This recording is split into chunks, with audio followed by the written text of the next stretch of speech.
গরুর মাংস তো আমরা সবাই রান্না করতে পারি, কিন্তু সঠিক মশলা এবং মাংস নরম করার পারফেক্ট টেকনিক আর সেই মাখা মাখা ঝোলের আসল স্বাদ, এই জিনিসগুলো ঠিকভাবে না জানলে রান্নাটা কখনোই পুরো পারফেক্ট হয় না। আসসালামু আলাইকুম এভরিওয়ান, আমি সুরভি কুকিং হাউসে আপনাদের স্বাগত জানাই। আজ আমি দেখাবো একদম ঘরোয়া স্টাইলে এমন একটি গরুর মাংসের রেসিপি যেটা খেলে সবাই আঙ্গুল চাটতে বাধ্য হবে। ছোটখাটো সব ধরনের টিপস সহকারে আজকের এই রেসিপিটি শেয়ার করেছি।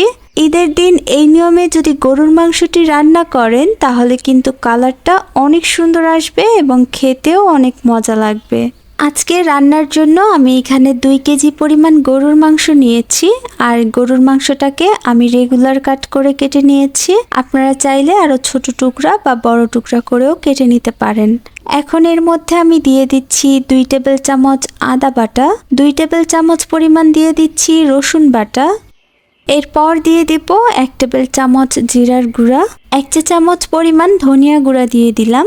ধনিয়া গুঁড়াটা একদম কম ব্যবহার করেছি। 1 চা চামচ হলুদের গুঁড়া দিয়ে দিলাম, আর 2 টেবিল চামচ দিয়ে দিচ্ছি লাল মরিচের গুঁড়া। এরপর দিয়ে দেব শাহি গরম মশলা। আর এই শাহি গরম মশলাটা কিভাবে তৈরি করবেন সেই রেসিপিটা কিন্তু আমি অলরেডি আমার চ্যানেলে ছেড়ে দিয়েছি। আপনারা চাইলে সেই পদ্ধতিটা দেখে শাহি গরম মশলাটা তৈরি করে নিতে পারেন।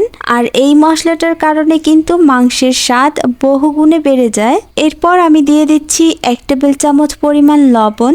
এবার সবগুলো উপকরণের সাথে মাংসটাকে খুব ভালো করে মাখিয়ে নিতে হবে। এই কাজটা একটু সময় নিয়ে করতে হবে। এই মাখিয়ে নেওয়ার উপরে অনেকটা ডিপেন্ড করে আপনার রান্নার স্বাদটা কতটা ভালো হবে। মাংসের সাথে মশলাগুলোকে খুব সুন্দর করে মাখিয়ে নেওয়া হয়ে গেলে এখন এইটাকে ঢাকনা দিয়ে ঢেকে আমি 2 ঘন্টার জন্য রেস্টে রেখে দিব। আপনাদের হাতে সময় না থাকলে সাথে সাথেই বসাতে পারেন, তবে এইভাবে রাখলে মাংসটা খুব দ্রুত সেদ্ধ হয়। কড়াইতে দিয়ে দিলাম আধা কাপ পরিমাণ রান্নার তেল। এবার এর মধ্যে দিয়ে দেব 4-5টা দারুচিনির টুকরা, একটা কালো এলাচ, 3টা লবঙ্গ আর 5টা ছোট সবুজ এলাচ। দিয়ে দিচ্ছি একটা তেজপাতা। তেজপাতাটাকে ছোট ছোট করে কেটে দিয়েছি। একটু ভেজে নিয়ে দিয়ে দিচ্ছি পেঁয়াজ কুচি। এখানে 1 কাপ পরিমাণ পেঁয়াজ কুচি দিয়েছি। পেঁয়াজটাকে একটু নরম করে ভেজে নেব। পেঁয়াজটা যখন এরকম একটু নরম হয়ে আসবে সেই পর্যায়ে আমি যে মাখিয়ে রেখেছিলাম মাংসগুলো সেগুলো দিয়ে দিতে হবে। মাংসগুলোকে এভাবেই আমি কিছুক্ষণের জন্য কষিয়ে নিচ্ছি, অনবরত নেড়ে। কিছুক্ষণ এরকম অনবরত নেড়ে চেড়ে কষিয়ে নেওয়ার মধ্যেই দেখবেন মাংস থেকে কিছুটা পানি বের হওয়া শুরু করেছে।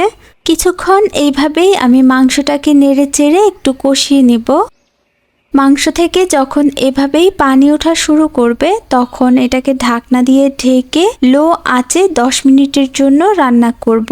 10 মিনিট পর ঢাকনাটা খুলে নিচ্ছি, আর এই পর্যায়ে দেখুন মাংস থেকে কিন্তু অনেকখানি পানি বের হয়েছে।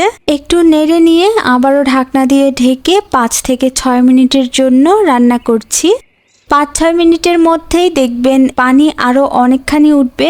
এই যে দেখুন অনেক পানি বের হয়েছে। আমি চেষ্টা করব এই পানির মধ্যেই মাংসটাকে সেদ্ধ করার জন্য, তাই অল্প আঁচে এভাবে মাংসটাকে আমি ঢাকনা দিয়ে ঢেকে রান্না করব ততক্ষণ পর্যন্ত যতক্ষণ না পানিটা শুকিয়ে যাচ্ছে আর মাংসটাও সেদ্ধ হয়ে যাচ্ছে। প্রায় 30 মিনিট পর আমি ঢাকনাটা খুলে নিয়েছি, আর এরই মধ্যে কিন্তু আমি কয়েকবার ঢাকনাটা খুলে মাংসগুলোকে নেড়ে দিয়েছিলাম। তো এই পর্যায়ে মাংসের ঝোলটা একদম শুকিয়ে এসেছে, আর আমার মনে হচ্ছে আর একটু পানি দরকার মাংসটা সেদ্ধ হওয়ার জন্য। তো আমি আরো 1 কাপ পানি এখানে দিয়ে দিলাম।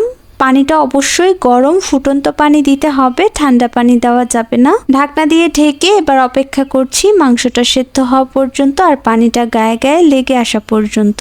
15 মিনিট পর আমি ঢাকনাটা খুলে নিচ্ছি।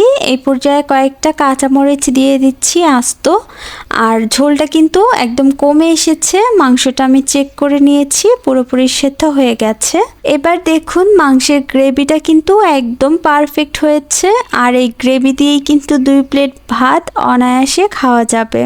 এই তো আমাদের মাংস রান্নার ফাইনাল লুক, দেখতেই পাচ্ছেন কতটা সুন্দর হয়েছে মাশাআল্লাহ কালারটা। আর এটা খেতে এত মজার হয়েছে, আমি একটা মাংস আপনাদের ভেঙে দেখাচ্ছি। একদম নরম হয়ে গেছে মাংসগুলো, আর বেশিক্ষণ সময়ও কিন্তু লাগেনি। আশা করছি সব সময়ের মতো আজকের রেসিপিও আপনাদের এই ঈদে কাজে আসবে। আপনারা সবাই ভালো থাকুন আর সবাই সবার জন্য দোয়া করবেন। আজকে এখানে বিদায় নিচ্ছি। আল্লাহ হাফেজ।